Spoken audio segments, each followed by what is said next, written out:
Terima kasih Anda masih terus bersama kami dalam Telisik Hukum. Kita masih membahas persoalan hak kekayaan intelektual.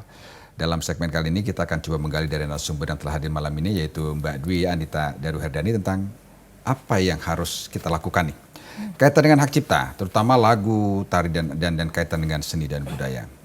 Apa yang harus kita perhatikan sebelum kita mendapatkan ide, kemudian nanti membuatnya menjadi sebuah hasil karya cipta, kemudian kita mempublishnya.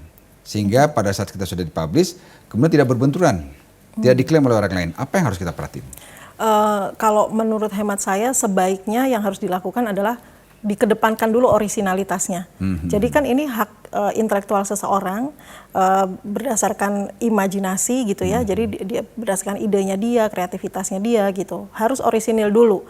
Jadi dia harus memastikan dirinya sendiri bahwa lagunya dia ini adalah benar-benar hasilnya dia, nggak menjiplak dari manapun, sehingga apabila di kemudian hari ada masalah dalam arti seperti tadi kita bahas di sesi awal. Ada yang mengklaim bahwa itu sebagian merupakan hasil karya cipta dia. Betul. Dia bisa membuktikan bahwa saya tidak pernah menjiplak lagunya orang lain misalnya. Itu nanti akan dia buktikan lah dengan misalnya dengan dia menunjukkan bukti-bukti bahwa dia melakukan proses pembuatan lagu itu dari awal, bagaimana. Iya, ada konteks originalitas yang dia harus buktikan dengan riset dan segala macam tadi ya.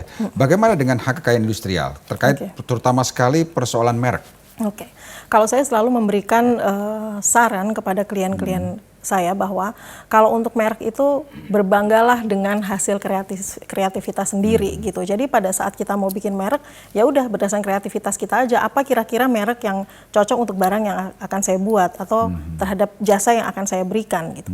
Jangan terus seolah-olah mau kelihatan seperti ini adalah merek dari luar negeri misalnya, kemudian dia menjiplak merek orang lain, nggak boleh. Jadi harus berbanggalah dengan hasil kreasi sendiri. Ada konteks kepercayaan diri lah ya, harus itu. Jadi percaya diri bahwa menciptakan sesuatu merek yang baru gitu ya, tanpa harus mengikuti atau bahkan menjiplak sebagian dari merek-merek yang sudah terkenal gitu ya.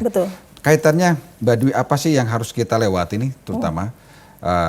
Kan banyak sekali UMKM sekarang lagi menjamur dan mulai bangkit di negara ini, terutama pada saat pandemi seperti ini.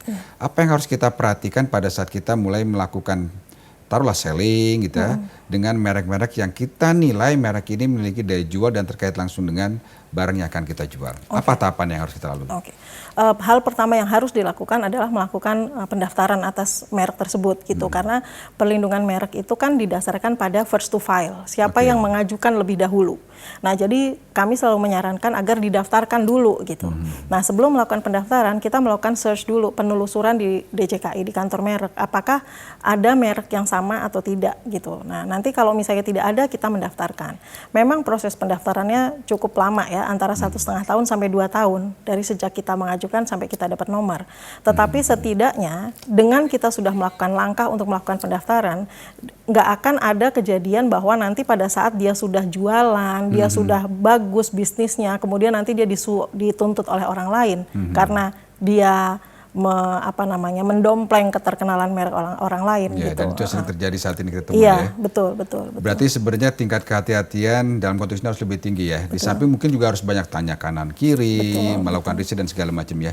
Mbak Dwi, terima kasih banyak atas percakapan yang cukup singkat, karena bicara soal hak karya cipta, hak industri terutama paten dan merek sebenarnya bukan persoalan yang kecil ya, dan luas sekali yang harus kita bicarakan. Kita akan berjumpa lagi dalam episode berikutnya, tentunya membahas hal-hal yang lebih menarik dan lebih dalam lagi tentang merek, paten, hak industrial maupun hak karya cipta lainnya. Terima kasih Mbak Dwi. Terima kasih sama-sama.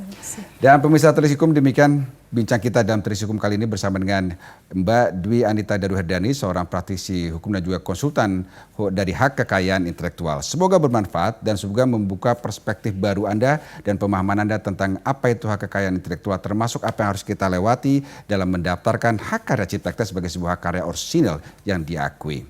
Saya Oki Ahmad Zainufri, mewakili kerabat kerja yang bertugas, mengucapkan terima kasih atas perhatian Anda. Kita kembali lagi minggu depan. Salam Telisik Hukum, selamat malam dan sampai jumpa.